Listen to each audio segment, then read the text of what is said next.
Did you literally just drop your pants and you were Donald Ducking in this office, like t-shirt on? No, he did not. He didn't ask me. You don't get do you put on a little robe or a gown, or are you just like dropping your pants and you have your shirt on and no bottoms?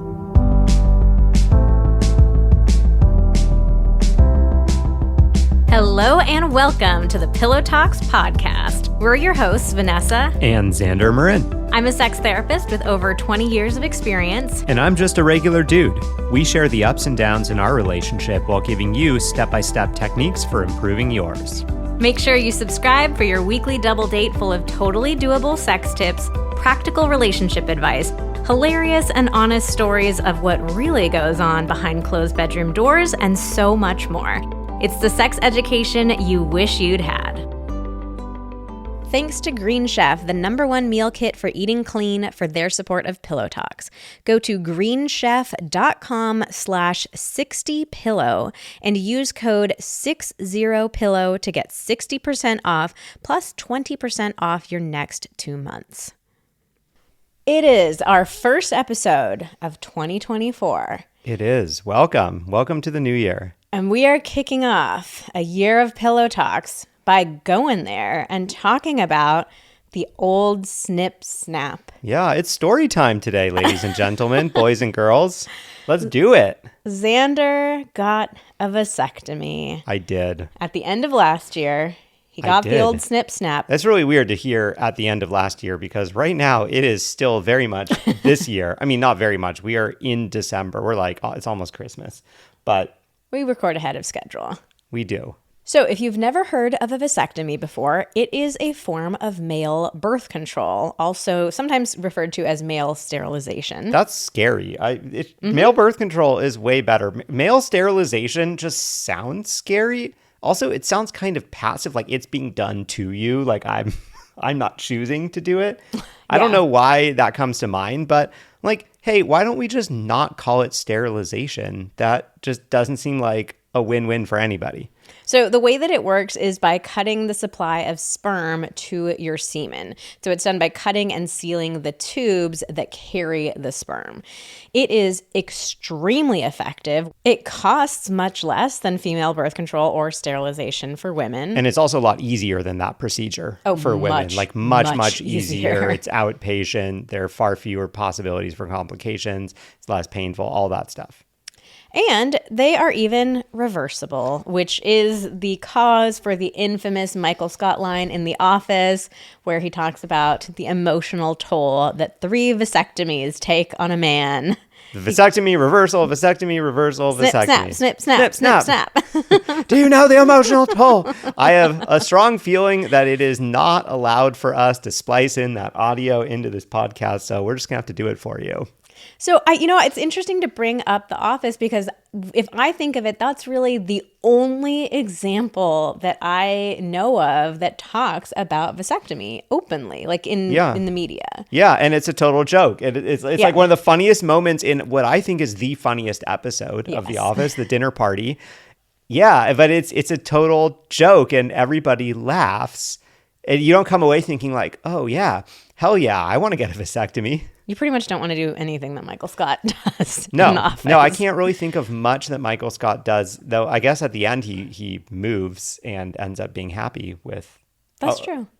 I was going to say who, but then I was like, are people watching who maybe have never seen The Office? And I'm just like ruining the whole thing. Michael is happy at the end. Hopefully that's not too much of a spoiler. So we started just kind of casually sharing about Xander getting this on social media, and we got flooded with questions about it. And we realized we've never really seen very many depictions or conversations about vasectomies. So of course, very few other people have as well. Yeah, we were super casual about it. Like we were not planning on making it a podcast episode at all. No, not at all. It was just like a small life detail. Like, oh yeah, no, I'm going to get a vasectomy right now. I don't think we ever even thought like, oh, people are going to have a lot of questions about this. And then it was like, oh shit, people really want to know all about this. So let's do it. Yeah, I mean, spoiler alert, we're both very happy with the procedure. Oh, yeah. Like, super happy that we made this decision together for Xander to get one. And so we really want to break it down for you to like demystify the whole process, tell you every single step of what happened and why we made the decisions we did.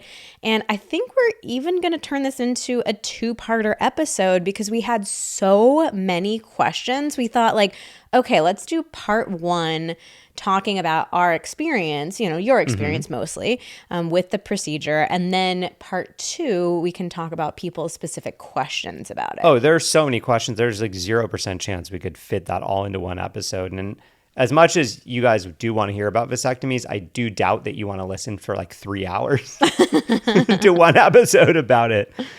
So we're kicking off the new year with the little vasectomy episode. We thought, with a bang. Yeah, everybody's doing the New Year's resolutions, New Year, New You episode, and we thought, let's do something totally different. Let's talk about vasectomies. To be clear, it is a new year, new me, because I'm shooting blanks and I couldn't be happier. I am pointing at the camera right now so that everyone can see my face. I'm smiling for real. For all the haters, for all the people out there who pop in on videos of us talking about being child free or whatever and being like, I see it in his eyes. I see it in his eyes that he doesn't really want this. He's just going along with it. I'm looking at you. I couldn't be fucking happier. I guess we'll talk about that in a minute. But first, let me cue you up for our review of the week. Yeah. So. Wow. No, I had this great transition when it was like. Even with me queuing you up. I had this great one with like new year, new you. And it was like, oh yeah, but first we got a brand new review. But then I turned it around and was like, no, it is a new year, new me. And then we totally went down a different track. And I was like, shit, my transition doesn't work anymore. So here we are. Wow, here we are. A really long story. With a really long story into an awkward transition. The podcast I most look forward to. This podcast has been one of the most validating things for me to find. To hear that I'm not alone in the struggles I face personally and in my relationship is really reaffirming. My partner and I have also decided not to have children, which can really be a hot take these days. So relating to Vanessa and Xander in that way is awesome too. Thank you for this podcast, Heart. And thank you so much for this delightful review. Hell yeah. Reviews go such a long way in helping the podcast grow, helping other people find it. Spotify and Apple will be more likely to display it. So to kick off 2024, we would love to ask for your support in leaving us a 5-star rating and a review. And it doesn't have to be long, it doesn't have to be meaningful, but just a little something telling people that you recommend it. It really does help the podcast grow. And we do a giveaway every single week as our way of saying thank you. So once you leave a review in Apple Podcasts, so you can leave ratings in Spotify and on Apple, but Apple is the only place where you can leave the review. So once you leave it there, you are entered into this giveaway every week going forward. And if you hear your review read in an episode, email us at info@vmtherapy.com and you will get to pick a masterclass to get absolutely for free. So let's jump into it. And I think we need to take a couple of steps back first and talk about our journey to deciding to be child-free. So we do have an entire podcast episode dedicated to this. That is episode 37, which is interesting. This is episode 137. So exactly 100 episodes ago, we talked about this. So if you want to hear more of that journey in detail, check out that episode. But basically, when we started dating, I was the one who was primarily handling the birth control. Like the very beginning was condoms, but then I very quickly got onto hormonal birth control pills. Then I tried the hormonal IUD, and then finally the non-hormonal IUD. I hated hormonal birth control. I was on various forms of it for almost 10 years of my life, and I felt like it really messed with so many things, like my hormones, my sex drive, my mood, my weight. I, really encourage people to talk to their doctors and to do their own research about hormonal birth control because it can be a great option for a lot of people. For me, it was not. So I did like the non-hormonal IUD the most out of all the options that I tried. But there were side effects for that as well. Like I got cramps for the first time in my life. I had heavier periods, especially the first year of having it. And we had some experiences where you were able to feel the strings of the IUD. Like they poked you a little bit, and that was not pleasant. With my penis. Yes. So as the years went on in our relationship and we started talking more seriously about being child-free, we started talking about the possibility of a vasectomy. We were having these conversations about how unfair it is that women often shoulder the burden of pregnancy prevention. Like in the vast majority of cases, it's on the woman to take care of that. Yeah, I mean, I remember us early on in our relationship talking about there isn't even an option for me if I wanted it. Like there are multiple options for women to be on birth control. And I mean, I get it. It is, the woman who gets pregnant. So it does make sense that it is it is birth control for the body that will be getting pregnant. But also it's it takes two to tango. It does take two to tango. Yeah. But if there was something that I wanted to do, there just isn't, short of a vasectomy. And why would you get a procedure done, a quasi-surgical procedure done that then you need to have another surgical procedure to undo, and especially at a young age, it just doesn't make sense. Yeah, so we started talking about vasectomies pretty early on in our relationship, but at that point it just felt too permanent of a decision until we were completely sure. And as we describe in that episode 37, being child-free was something that we talked about for 10 years.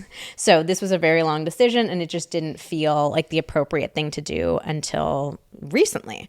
So let's talk about why now, what changed our minds about this. So originally we had a plan that we were going to wait until Xander turned 40.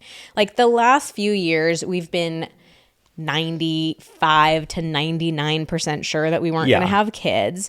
And it was sort of okay, well, we don't need to do anything permanent about it now. Let's just keep kicking the can down the road. 40 sounds like a good arbitrary number. 40 sounds good. Good round number. I love how we always point to these random years that end in 0, divisible by 10 years, as if they're somehow special. There's something different. We should have been oh no, 39, 43. Yeah. Well, I think we also picked 40 because it was around the time that my IUD was going to expire. So it was fair enough. When I get it out, I'm not putting a new one in. That's what the plan is. But then around the fall of 2023, I started getting this really strong intuitive feeling that I wanted to get my IUD out. And I cannot describe it any other way other than just an intuition. There was no reason. It wasn't bothering me. Nothing was going on. I just had this feeling. And I'm the kind of person who likes to try to pay attention to my intuition, especially when it relates to my body. So I decided, okay, you know what? I'm listening to myself. I'm getting this really clear, strong message. I'm going to get this thing out. So this was not the ideal situation. What would have been logistically very smart would be to have Xander get the vasectomy. It takes a period of time, which we will talk about in a minute, for the vasectomy to be effective. So it would have been great if we had waited until we got the clear and then I get my IUD out. Because with an IUD, the second you take it out, you can get pregnant immediately. Yeah, not like birth control pills where there's a period of time where it's less likely. But again, I just had this feeling. I was I want this thing to come out. So we kind of have two options for what to do. Either we use condoms or we speed this process up and Xander has the vasectomy at 38 instead of at 40. And we still use condoms because it still will take some time for me to get the vasectomy and then get the all clear that there's no more sperm in my semen. Yeah. So Xander was totally on board. He's I'm just going to get the vasectomy now.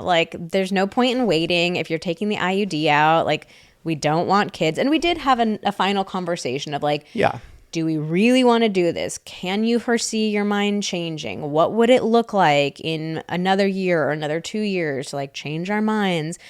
And we both were still feeling really strongly that we just didn't want to have kids. Yeah, and just like Vanessa had that intuitive feeling that she wanted to get the IUD out, when she told me that, I was I just kind of tuned into, okay, what's coming up for me? What am I feeling? And it's I didn't feel any trepidation. I didn't feel any worry or concern ooh, now that you're finally saying this, oh, I feel a little mixed. No, I was just like, that makes perfect sense. What is the point of having this thing when we're decided on what we want to do? It's time, like, let's go. So I think we both, it was something that just kind of came together for us. Neither of us had conflicting feelings about it. Yeah, I mean, it's interesting, like, after kicking the can down the road for like 10 years. And I know. That is funny, actually. Then, like, we finally, it was like, okay, well, we could use condoms. I mean, we could have used condoms for years and continued to give ourselves that space. But once we really thought about it, it was just like, no, like, we've been giving ourselves the space to change our minds for 10 years now. Like, we've had all the space. Let's just make that final decision. And it just felt very straightforward. It didn't feel scary or overwhelming or even emotional for me. It was just like, yeah, okay, this is happening. And I mean, looking back, that's how we've made a lot of decisions in our life, is like we kind of talk about the idea of, oh, maybe we'll do this, maybe we'll move here, maybe we'll do that, whatever. But the decisions actually tend to get made for us like pretty in the moment. It'll be like, oh, okay, all right, let's leave LA. Let's move to Santa Barbara. And it was like, okay, cool. Like the next week we like have a real estate agent coming over to start getting everything prepped to sell our house. And we're like moving out a week after that. Like we make decisions pretty quickly once the seed has been planted. The seed. Oh yeah, the seed. Oh yeah. But no, I think this is just kind of how we operate. I'm really happy like that. I feel like we like to rip the Band-Aid off.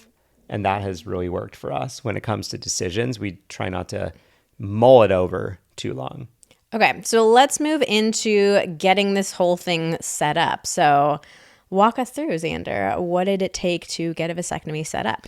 Well, I mean, basically what happened was Vanessa and I were both on the clock, like calling around. Like she was calling around to figure out who could take her IUD out and when that could happen. And I started calling around because, I was like, all right, well, if you want to do this ASAP, I also want to do this ASAP, because I didn't know the details of it, but I knew generally that there was a timeline, that it was going to take me some amount of time to get the appointment and then to get the procedure. And then I knew that there was going to be some amount of time after the procedure where I needed to wait until I had the all clear. And so, I was like, yeah, I want to minimize the amount of time where we're going to have to use condoms, and two, where, therefore there's going to be a risk of pregnancy when we've just talked about not wanting to have kids. So definitely don't want that to happen, right?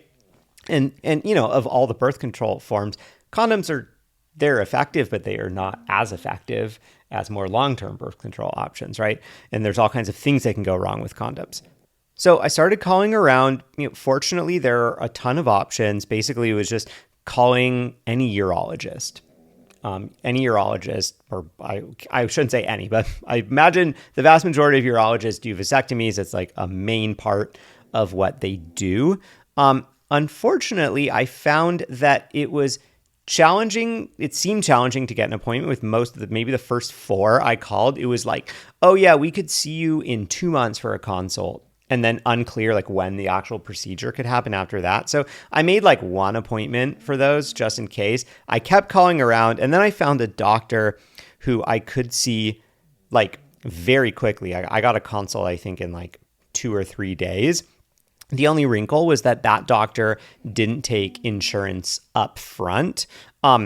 I could still submit my insurance. I could submit the invoice to the insurance, which I have done, and we'll find out what the verdict on that is. I have heard that insurances can be, sometimes it works with the vasectomy, sometimes it doesn't work. So I was like, you know what? For me, I'm just prioritizing speed and getting this done. So let's just do that. So I went in to see that doctor to have a little consult, and I liked him like immediately. So I was just like, great, I'm going to go ahead with this. So what sorts of questions did he ask you in that first appointment? Yeah. So in that first appointment, the doctor asked me just generally, like, why do I want a vasectomy?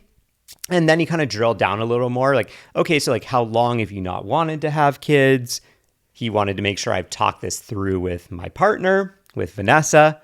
And then he also just wanted to know if I was familiar with how the vasectomy process works, because that consult, one, it's for the doctor to assess, like, are you actually a good fit because I think the reality is a lot of people go into doctors asking for procedures. I'm not just talking about vasectomies, but asking for procedures that they're not actually a great fit for. So the doctor wants to know, like, are you actually right for this? I very much was.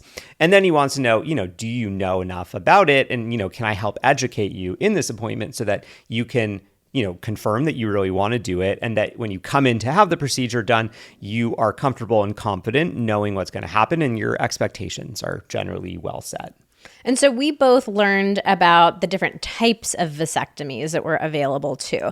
So there is the traditional scalpel method of vasectomy, which is where they make 2 small cuts in the skin on either side of the scrotum to reach the tubes that carry the sperm, out of the testicles. These are called the vas deferens. So each of those tubes is cut. The ends of the tubes are closed either by tying them or sealing them using heat. And then the cuts in the skin are stitched. So this is the traditional way that vasectomies have been done for a very long time. But then more recently, they have popularized the no needle, no scalpel method. So I think and Xander, you can speak to this, as a man, the word scalpel, it's kind of scary hearing that next to balls and penis. Yes, it is. So I think some smart urologists caught on and they're like, can we rebrand this procedure? So there's the no needle, no scalpel procedure. And that is where the skin is punctured instead of cut with a scalpel.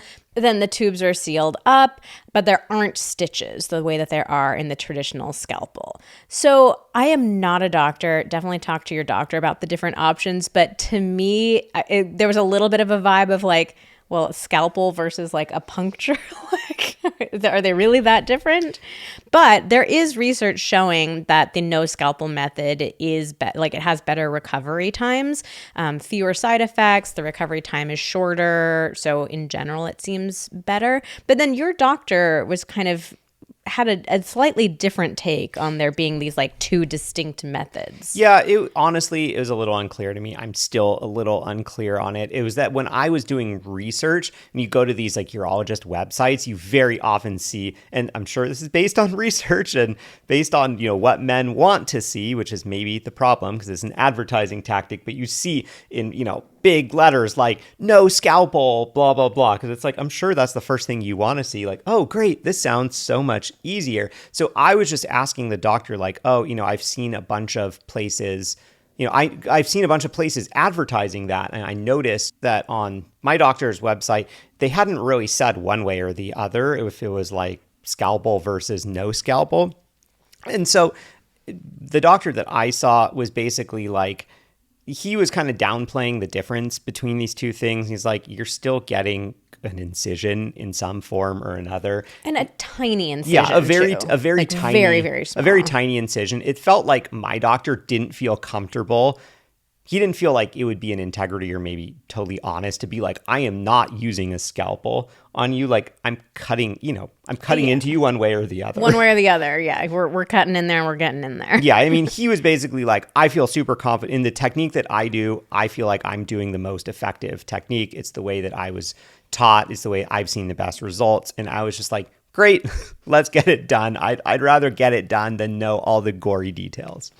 But yeah, definitely educate yourself, do some research, talk to a few doctors to see who you feel the most comfortable with for the procedure. And then he also talked you through potential risks for it as well.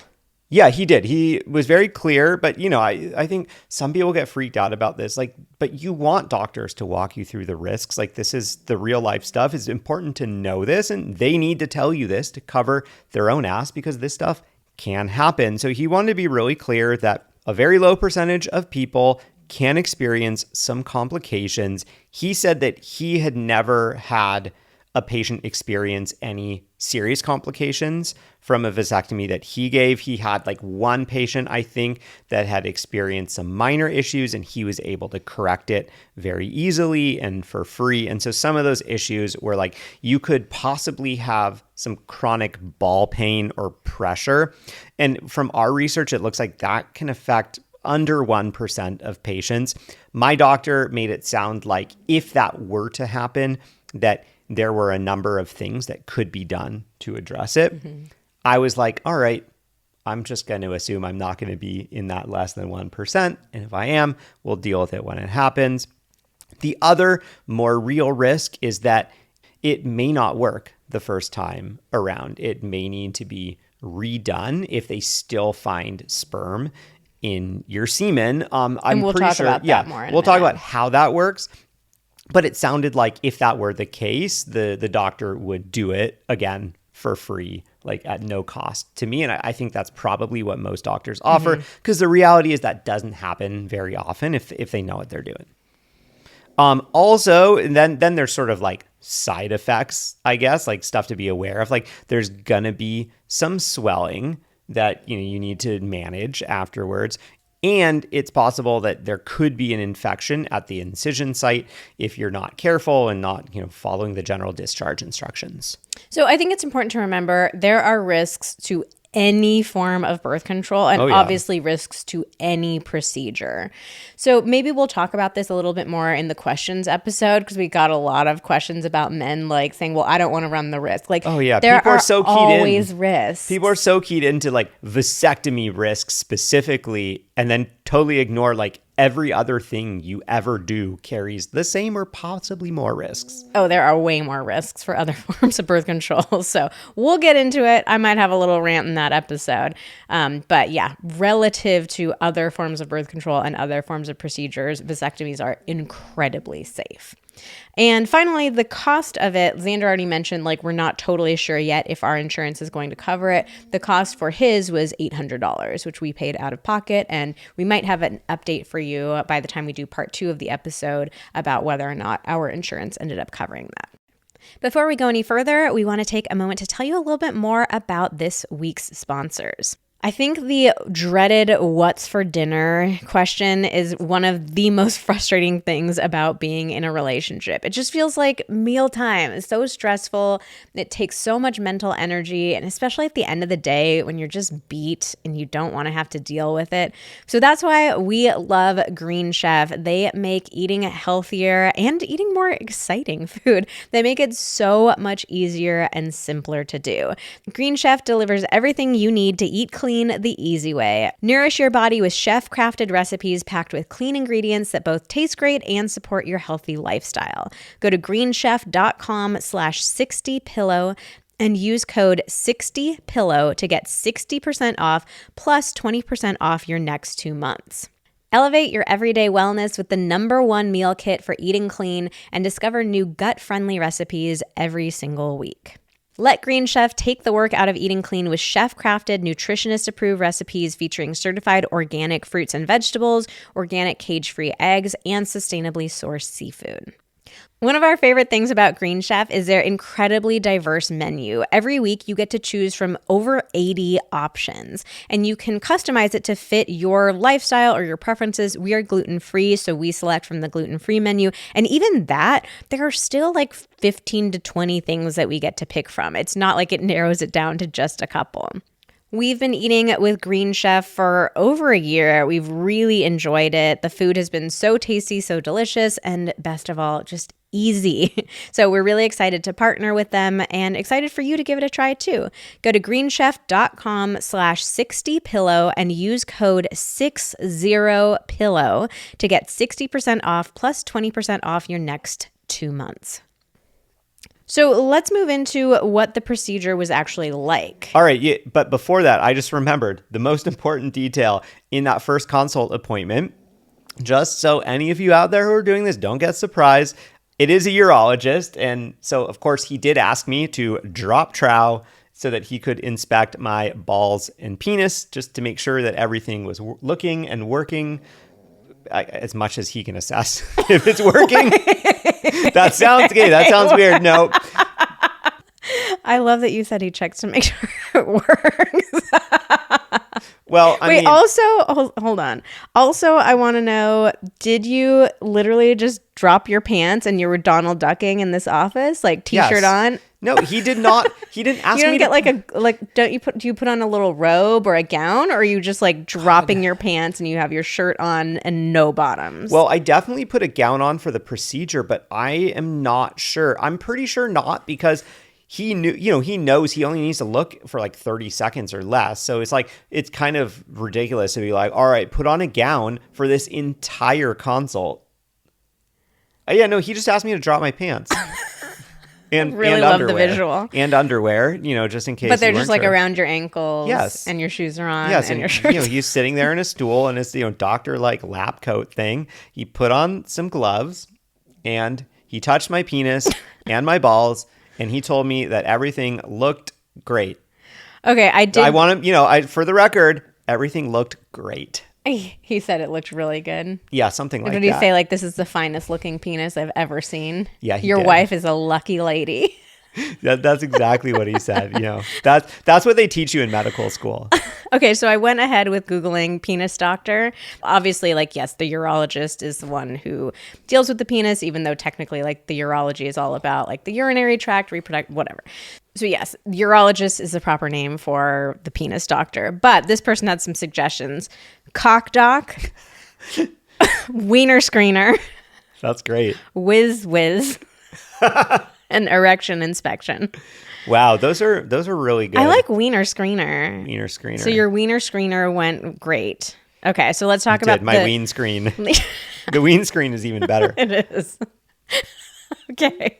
So step one of what the procedure was actually like is my favorite step. It gave me quite a giggle, and that was that you had to shave everything beforehand. Well, I didn't have to. The doctor said he requested that I shave everything beforehand. He told me that he could do it during the procedure, but he would far prefer it if I did it beforehand.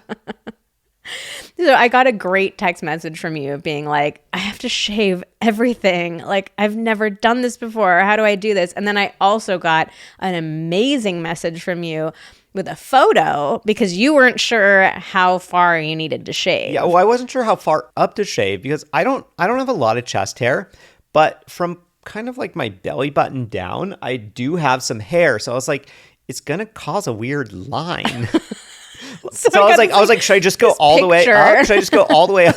Like, where do you were already in the middle of shaving and you're like, do I keep going? I was like, oh my God. Yeah, I know. I mean, like Vanessa and I have just never been like not because we disagree with it. It's just we've just never really been like we've never sent each other nudes. So I was trying to take a picture that was, not I a got nude. it like grocery shopping. I was like, oh my God.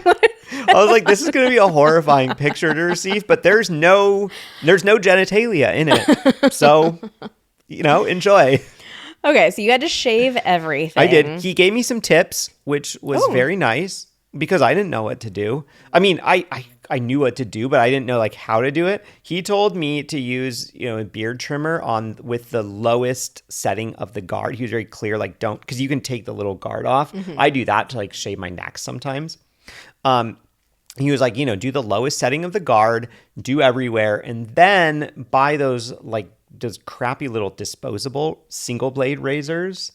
Mm-hmm. I had to buy like a 10 or 20 pack of them because you can't buy for 50 cents like a single one of them. I should have gone to a hotel because like hotels have those to get one. It's been really strange. I know. I'm not a guest here, but could I have one razor to shave myself before my vasectomy? That would be totally normal, right? That would be super normal. But no, he recommended that. I guess the single razor, and there's it's kind of hard to cut. Like you can't like really slice yourself. That's some kind of guard. But it worked.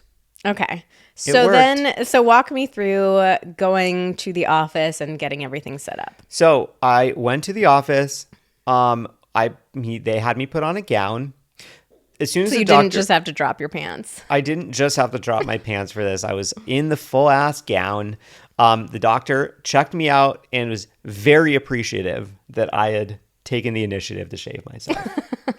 He profusely thanked me.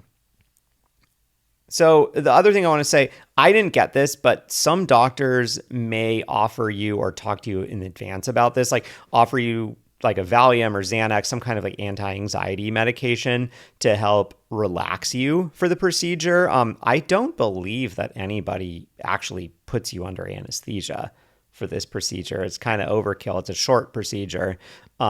And you don't need it for pain or anything, but they might offer you some kind of anti-anxiety medication to help. I didn't get offered that. I didn't ask for it. looking back, that could have been something that may have been helpful. So if you are feeling anxious about it, that's definitely something that you should ask your doctor about in the consult, because that could be super helpful for you. Okay, let's talk about the anesthesia, because you said this was the worst part of the entire procedure for you. And to be fair, it wasn't that bad, but it wasn't fun. Yeah, it wasn't. So, I kind of had my mind made up about how I wanted to do this, and that like I didn't really want to be looking at what was happening. It's also hard to look because I'm like in a chair, kind of leaned all the way back. I'm in a gown, which is sort of hiked up. Probably kind of like what it feels like for a woman to be in the gynecologist's office in the stirrups. Not fun, is it? I wasn't in stirrups. Oh, they should have made you be in stirrups. That's so unfair. Where do you rest your feet? I mean, I think I was just sort of lying down, and I think he must have kind of lifted. Oh, you know what? He sort of lifted it up, and then he put a sheet. He asked me if I wanted to watch, and I said no. So he had a sheet, I think, hanging from the ceiling that was separating. And partners can watch too. I know a bunch of really? friends, yeah, who watched. No one ever offered that. I know. I was really disappointed when I heard from my friends later. They're like, "Oh, did you watch?" Would you have wanted to? I'm not know. sure I would have wanted you to. I don't think I would have. I mean, I would have been there. Like, I was waiting in the waiting room. I was there for moral support and to drive you home. But, I can't decide. We should put a poll up on Instagram. Yeah, that's fascinating. Would you watch? I mean, I'd be fascinated from a medical perspective, but seeing you in that angle, and I don't know. I don't know if I would have wanted to. Yeah, for the same reason, I'm not sure I would have wanted you to either. It was very vulnerable. All right. Where was I? Wait, we were talking about where were your legs? Yeah, I mean, I think I'm guessing I was just laying down, and he kind of flipped. Were you holding your legs up in the air like no, happy baby I was position? not holding my legs up in the air. I think he just flipped. I think he probably had some kind of, like your feet were flat on the table? Either flat on the table, or maybe it went down a little bit so that he kind of like... But like you had knees bent with your feet flat on the table. Not really bent. No, I think I was just lying there, and he's able to access. You just kind of flip my dick up and access things. I mean, he was just moving things around with his hands. I'm upset that we don't have more details about this, because to me, you needed to be in a chair with stirrups so he could access right in there, just like they do for our like pap smears and OBGYN appointments. Yeah, well, I mean, he didn't need to get like too far inside. He just needed to access the outside. I don't know, man.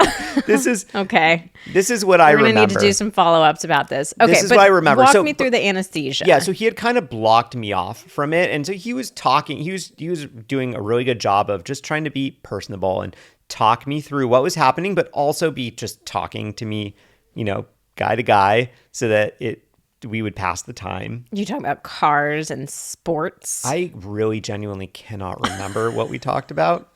But we were talking about things. He was asking me questions and all that stuff. And, I was a little preoccupied, as you might imagine. But yeah, so he, what has to happen for the procedure is, they have to give you local anesthesia, which is basically like a similar version of what you get at the dentist if you're getting a filling or whatever, like, I don't know, Novocaine or lidocaine or whatever they call it, one of those canes. And so, yeah, they have to inject you with a, tiny needle to do that. And I think that they have to inject you twice, because I think he does something on each side. And so he was like telling me, okay, like, all right, like you're going to feel a pinch here. He's like, like this is going to be the worst part of it. And so I knew that was coming, but it's just hard. You don't know exactly when it's going to come. You're like kind of bracing yourself for a pinch. And unlike at the dentist, where I feel like I've had a lot of cavities, a lot of fillings. At the dentist, it's like, yeah, this fucking hurts. I hate it when they poke me with the needle. I don't like it. But I know it's coming, and I can just kind of like grin and bear it, so to speak. With this, it was like I was bracing for that. And then it was like I'm getting poked in my groin, like right around my balls. And I was like not able to not flinch and kind of like involuntarily kick a little bit. he asked me to try to be careful. And I was like, oh, I'm really trying. So that was tough. So it was just like a poke, and that just felt a bit scary. He shoots you up with the stuff pretty quick and pulls it out, and then almost immediately it's totally numb. Okay, so like I get that there was a lot of anxiety around like I'm getting a shot. Everybody gets anxiety when you know you're getting a shot, and obviously there's the added complication of it's a shot in your genitals, which is scary. Yeah. But like aside from that anxiety, on a 1 to 10 pain scale, what would you say the actual shot itself was? And like not even the shot itself, probably just getting the needle in. Mm-hmm. The actual pain is not that much. It was probably 3 or 4. Okay, and it lasted like a second. Yeah, it lasted a couple seconds. It was more than the anxiety, because I was like, ooh, that was a little scary and uncomfortable, and like it was a bit scary that I realized, oh, I'm like involuntarily kicking, and that, if I kick too much, like I'm probably gonna actually hurt myself more, because he's trying to get this needle into me. And then I kind of got thinking like, oh, well, like, oh, I think I have to do this again. Like, at first it was like, okay, am I going to feel anything? Oh, it seems like he's doing things. I'm not feeling anything. And then it was like, oh, am I going to get another one of these? Oh God, like when's it going to happen? I'm not sure. For some reason in the moment, I didn't ask him. I should have just been like, oh, like, can you tell me when you're going to do the other one? That's what I was going to say. Found myself, it was just a tough place to be in, of like, I wanted it to be over. I didn't want to draw more attention to the experience of it. And like, I was like, I don't really want the play-by-play. I just kind of want to like try to focus on breathing and getting through this. So I wasn't thinking about like, oh, let me ask a bunch of questions. But looking back, I kind of wish I did. So overall, it wasn't a very long procedure. I think in total is about 20 to 30 minutes. And a lot of that is more of the prep, like getting you set up, getting everything ready to go. I did find myself quite anxious through, maybe the kind of 15 minutes that he was doing the procedure, and really anxious about like when was that second shot going to happen. And, finally it did happen. And then it was like, okay, I think that's done. But then I was just anxious, and that part wasn't super fun. I didn't feel any pain when he was doing whatever kind of incision or whatever. It was just, you kind of just felt a dull pressure, because like he's using his hands, obviously, and kind of, adjusting balls and penis around so that he can get access to what he needed to get access to. But like that wasn't uncomfortable really. It was just like, oh yeah, I can't feel this. The other thing that was a bit unpleasant was you notice the smell of cauterizing flesh, because I think he uses a little tool to cauterize part of, the vas deferens. And that is, I mean, I'm not going to sugarcoat it. That is like you smell your flesh burning. That was very quick, but I kind of realized that, ooh, I'm like smelling this thing. I don't love the way it smells. I'm feeling anxious. And I may have passed out very briefly right at the end of the procedure. Which we have to point out is not uncommon for you. No. You're a little bit of a passer-outer. I'm a passer-outer when they draw blood from me. So like that's a thing that I'm aware of. It's happened a couple of times. This was actually more minimal than what has happened to me before. It wasn't like a full I was like, I just got really lightheaded, and I was able to be like, ooh, I'm feeling lightheaded. It was ironic because he had just said, all right, like we're done, we did it. And then I was like, it was like that relief, but also like, oh, I don't like the smell. And then I was like, oh, I'm woozy. And then he was like, are you okay? Are you okay? I was like, and I kind of came to, and I was like, yeah, I'm okay. I described to him like how this has happened to me often when I, give too much blood or whatever. And so then that satisfied him that everything was okay. And then, yeah, I basically like got up, put my clothes back on, and he gave me an ice pack. When we went home. And we went home. So what would you say overall, again, on like a 1 to 10 scale, 10 is the worst, most horrible thing you've ever been through. Like what would you give the procedure itself? I would say like a 3 or a 4. And I would take responsibility for like a lot of that was just like I got in my head about the anxiety stuff and I didn't ask a couple questions that I should have asked in the moment. But as soon as it was over, it was like, oh, that was super easy. Okay. It was just like in the moment. There were a couple of moments where I was like, oh, I'm feeling a little more anxious than I anticipated. Okay. So now let's walk through the recovery process. Yeah. What was that like for you? Well, all in all, it was super simple. Especially like looking back, it was really easy. I think I did the procedure on a Thursday. So I had a Friday and then a weekend, which was good timing for me. The doctor told me that, he tells everyone that you should take a day or two off of work. For me, that didn't entirely feel, I don't go to work. I work from home. What we do in a day kind of really varies based on what's going on. So I wasn't like totally checked out on that next day, but, I wasn't like moving around the house doing stuff that I normally do. What he was really serious about is like, you have to take it easy for probably 2 to 3 days after the procedure. Like he was like, I seriously, like, especially the 24 hours after, like you need to be on the couch. And obviously you can get up and go to the bathroom. You can grab a snack in the kitchen or grab ice or whatever. But everything else, like you need to be on the couch, not moving around, because it sounds like too much movement in definitely the first 24 hours can cause most of the complications. And then too much activity within the first, maybe 2 to 3 days can also cause complications and probably the more issues with like the ball pain. Yeah, or and swelling. Yeah, we got a bunch of horror stories in our DMs from people who were like, mostly men who are like, please, Xander, take it seriously, rest. I did not listen to my doctor. I was out, or like my friend or my brother or whatever. Like people were telling us that they were going back to regular movement very quickly and then got bad complications. And I think that actually, like, that goes to show you how simple and straightforward and not that big of a deal this procedure is, that like so many men are like, oh, I'm totally fine. I can go play basketball and like lift weights and stuff like that. Yeah, and that's what the doctor told me. He was like, look, the way you feel afterwards is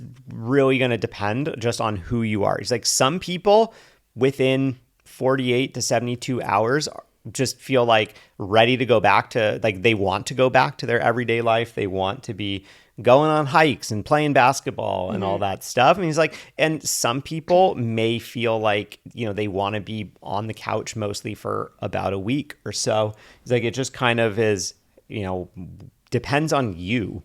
And how you feel, or just what type of person you are. But he was really clear that, for the first couple of days, you really need to be careful. And then also with sort of physical activity, what he said was, for the first 2 to 3 days, like I shouldn't do really any physical activity. For the couple days after that, he was like, like walking is fine. You're not going to hurt yourself from walking, and like you could do maybe some simple upper body workouts if you really wanted to. But he was like, for the first week or two, like generally, like don't try to do squats or something where serious working out, serious like lower body stuff where you're really like moving your groin around.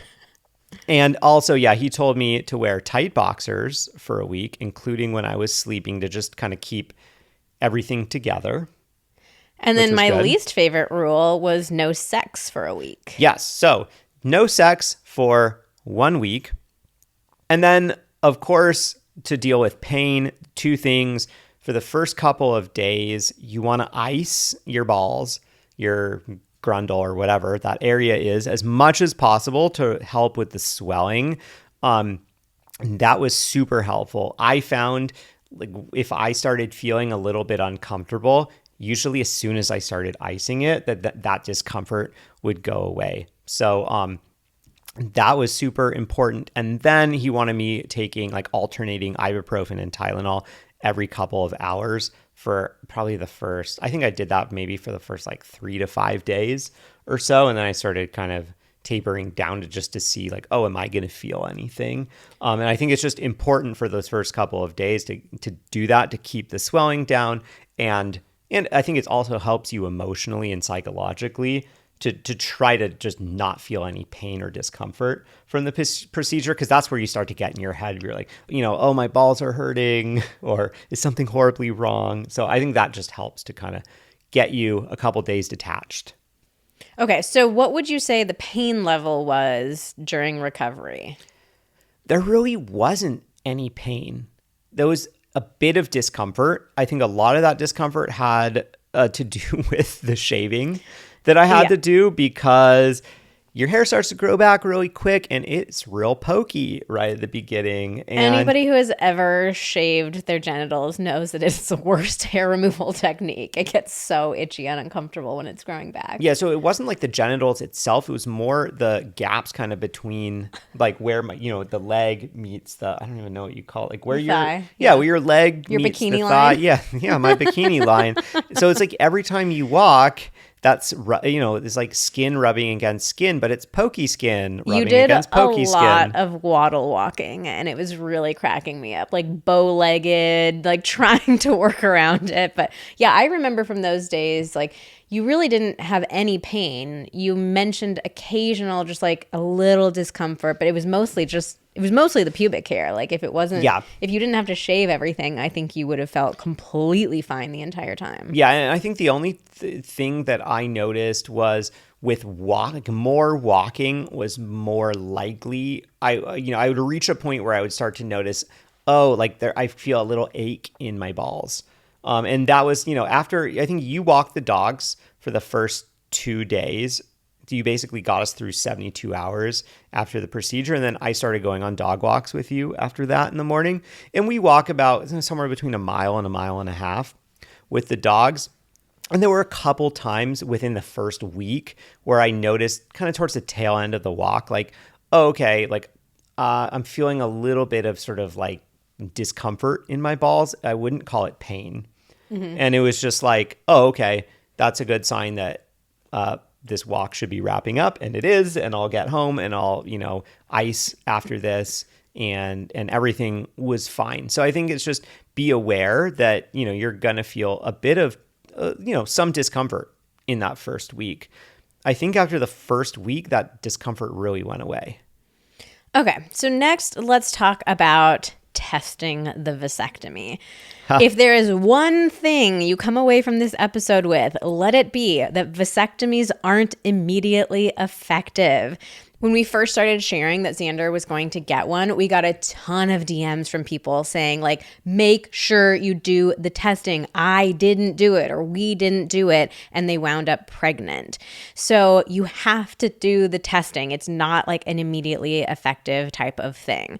And the reason why is that there are still sperm in the pipes. So they've like closed the pipes off, but they can still be there. They can be a little bit resilient. So you need this temporary period of time to essentially clear the pipes. Yeah, and there's the possibility that something has gone wrong and the vasectomy isn't entirely effective. So maybe a little bit of sperm are getting through the pipes. Yes. So it's like you're flushing it out, but then some are coming in. And so not only do you have to wait to clear the pipes, you also have to evaluate, have the pipes really been fully turned off?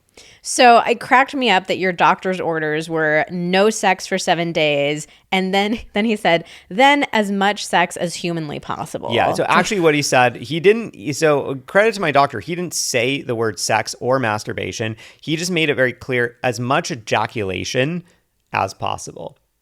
So, he left it up to me as to what form that would take. But yeah, just ejaculate as much as possible because you're trying to clear those pipes out. So Xander came home with this amazing kit that was going to be used to test his semen to make sure that there wasn't any sperm left in it. It was a mail-in kit. Unfortunately, we didn't get to do the chemistry ourselves. Oh my God, that would have been amazing. That would have loved to do that. Home testing kit. I don't think they can trust. Little like beakers and vials out, a little test tube. I don't think they're allowed to trust you to do that. So the kit cracked me up because it was so congratulatory and bro-y every step of the way. Like you literally open the box and it's like, yeah, bro, you opened the box. Yeah, literally it was a card that says, yeah, you opened the box. It just didn't say bro, but I feel like it did. I was like, wow, okay. Patronizing. It had like this little scorecard of things that you needed to do, and like open the box was already checked off. Like, good job, you did it.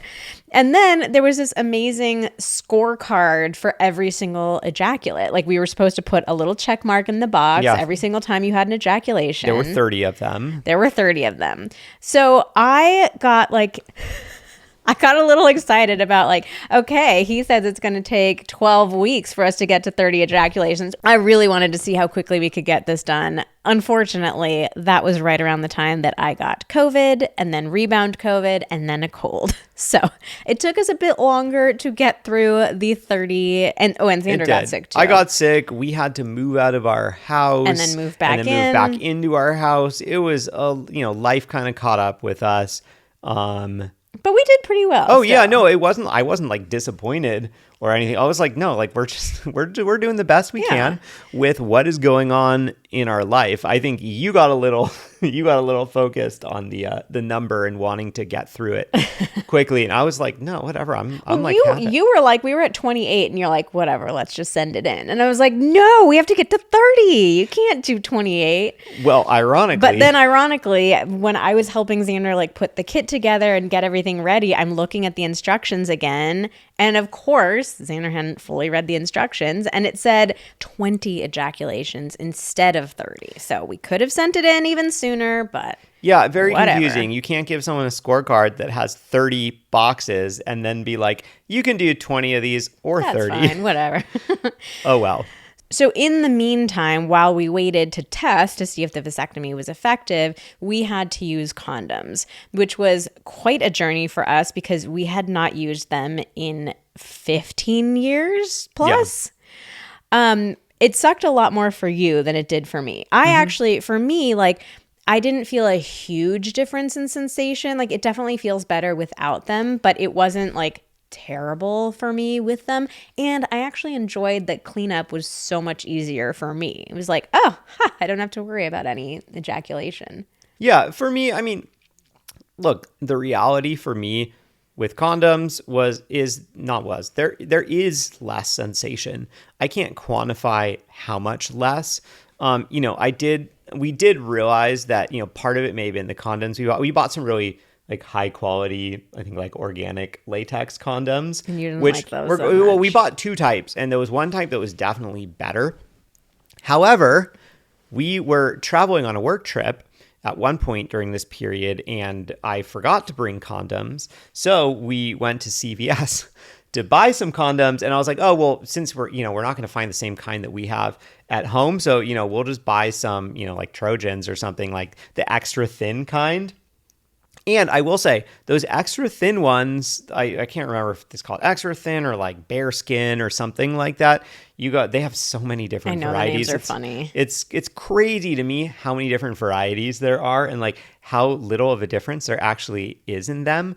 But regardless, those super duper thin ones that they sell definitely were better. I would have bought more and just started using those, but it was like, that was when we were just like a couple ejaculations away. I was like, whatever, we'll just use the condoms that we already have. The funny thing about going to that CVS. Well, it was so it was like weirdly embarrassing. It was so funny for me because I haven't bought condoms, in 15 years. Yeah. And like going into that aisle in CVS, I was like, oh my God, I feel kind of embarrassed like buying condoms. It brought me right back to high school or whatever. It felt very much like high school. Man, I remember in high school, like I was not okay to go into a drugstore to buy condoms. I think that like I remember like going to like Planned Parenthood to ask for condoms because somehow like going there to ask for it was like, oh well, they'll give them to me. I think I thought that like they wouldn't sell them to me at the drugstore.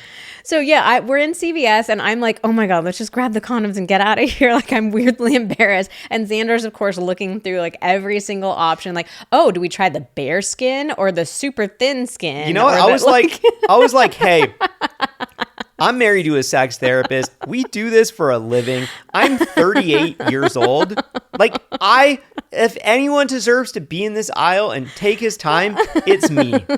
It's me. I'm gonna do this different this time. I was like, I'm just gonna own this. And Vanessa was like, let's get out of here. So then, of course, we grabbed the box. We're like walking out of the aisle. I think we were browsing. There was like one or two other little things that we needed to buy there. So we were like browsing a little bit. So then, of course, we grab the box. We're walking out of the aisle and we run into somebody who follows us on Instagram. We're just like standing there with the condom box in the aisle. And she's like, oh my God, hey, I follow you guys on Instagram. And I was like, I knew I recognized you from somewhere. Yeah, of course. How on brand is it for us that we would meet somebody who follows us like in the condom aisle as we're buying condoms? It was pretty perfect, but it was just such a funny little moment. Yeah. So if you are listening to this, whoever you were in that aisle, you caught us. You caught us about to have sex.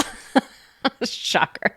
All right. So setting our funny drugstore condom thing aside, I'd say the other, the other things, the other realities of using condoms are, the moment does get a little bit interrupted when you need to kind of stop whatever you're doing to put one on. It is, to be clear, it's really quick to put a condom on. It was muscle memory. It came right back to me. I knew exactly how to do it. And then also at the end of sex, something that I noticed that I hadn't thought about in a long time was like, I basically had to, get up very quickly to clean myself up. It was sort of like the tables were turned in a way. Because, I realized like, after you come in a condom, like, it can start to kind of leak if you keep going, or it can start to kind of spill out. And there were a couple times where I was like, oh, we're close to the edge here. And so then, so it just, the sort of like aftercare type thing, or that being able to sort of lie there and just enjoy the feeling for a moment was like a bit interrupted, because I was like, oh, I got to get up and get this thing off. Yeah, so I would say like ideally if you could work out your birth control so that you don't have this, needing condoms in between, that would be ideal. But again, just, based on what happened for us, this was the best way to do it. Yeah, and look, it's not the end of the world. And people, guys complain about condoms. For me, yes, it is less wonderful than not wearing condoms. It's still great. Still great sex. Okay, and let's bring it on home with the final testing of the vasectomy. Countdown. So, like we mentioned, like you have to send your ejaculate in for testing to make sure the vasectomy was effective. We had a take-home kit. With some people, you may have to go back into an office to do this. So then you might have like the real classic experience, which is depicted in things like American Pie 2 or something like that, or Road Trip, or I don't know. I'm thinking of all these movies. Okay. As a kid depicting that, maybe you get to have that experience. I didn't. I had a different do it from the peace of your own home. I did. It turned out it wasn't necessarily so peaceful though. Okay. So I'm getting the kit together, like getting ready for, sending the sample in. Yeah. We're all excited. Like, oh yeah, we get to do this. Hell yeah. Let's do it. And then once again, saw the instructions that you had failed to read previously. You know what? In this case, I want to just say I'm glad I didn't see the instructions beforehand. I'm really glad. Okay, so the instructions were that the sample needed to be collected as the result of a hand job or masturbation. So it said very clearly, no saliva, no bodily fluids. So this could not have been like a blowjob. This could not have been like, oh, we're going to have intercourse and then pull out at the end and you just shoot it into the cup. No saliva, no bodily fluids. No nothing. But then also no lotion, no lube. So in other words, a completely dry hand job. Yeah. And I tell you, Xander panicked. He was like, wait, no lube? Nothing? No saliva? I have never done this before. Or maybe when you're like 11 or something, your first like dry little masturbation session. But yeah, no, I'm not sure. You've never done it, I think. Maybe I have once or twice. I mean, I think I received a dry hand job when I was 16 or 17. One time, maybe. You were so panicked. You're like, I don't think I can do it. I don't think I can. And I was like laughing at first, like, okay, yeah, I get it. It's going to be like uncomfortable to jack yourself off like dry. But he was just like, I can't. No, I really don't think I can do it. Like, I'm so scared. I don't want to do this. And so like so then he's like, well, you have to do it. Like, you do it for me. And I'm like, well, I don't want to scar you emotionally by giving you this dry ass hand job that you're going to hate. Yeah. And then it's like the next time we go to have sex, you're just going to be thinking about me giving you this terrible dry hand job. But in the end, you couldn't do it. I had to come help you. Though I did finish it. I finished it so that I could like control where it was going right at the end. But you did it, and you did a good job.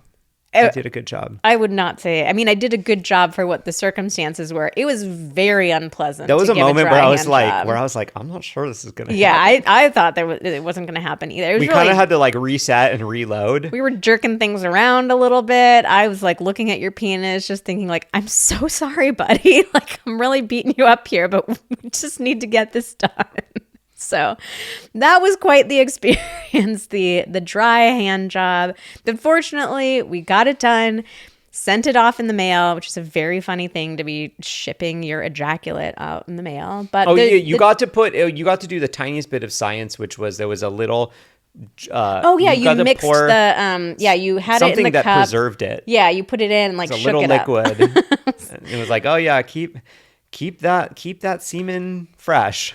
And then we got the results back in the mail in just a few days. It said you passed the test. There was like, it was also really funny. Like it was a email, little, not mail. Like in email, which was very nice. That it was just like very direct and quick. There was this hilarious graphic though of like fireworks and like confetti exploding, and like the graphic designer at this company just was really having a good time. Well, I mean, the funny thing is that the company that does this is doing a number of different tests for different scenarios. So it's like testing, do you have zero sperm after a vasectomy? It's also testing like how much sperm do you have, like if you're trying to conceive or for other reasons.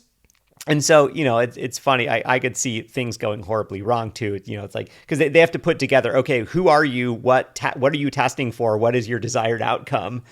Like, is your outcome aligned with your desired outcome? And it's like, congratulations, you have zero sperm. Okay, so that was quite the journey. We obviously have a lot to say about vasectomies and so much more because we want to get into your questions in a follow-up episode. So definitely come on over to Instagram. We are at Vanessa and Xander, and that's Xander with an X. And let us know what questions you have about the procedure, about what it was like, the aftercare, anything related to vasectomies. And we will be doing a follow-up episode in a couple of weeks to get into all of your questions. All right. And if this is your first time listening or your 100th time listening, we have got big things planned for 2024 and Pillow Talks. You definitely don't want to miss out. So make sure you're following the podcast. To follow, you just need to head to the main podcast page where it lists all of the Pillow Talks episodes. And you'll see the word follow under the logo on Spotify, and on Apple Podcasts, you'll see the follow with a + button in the top right. So we would love your support in just taking a second to follow the podcast. All right, that's it for today's episode of Pillow Talks. Thank you so much for listening. Join us again next week when we talk about your funniest foreplay fails.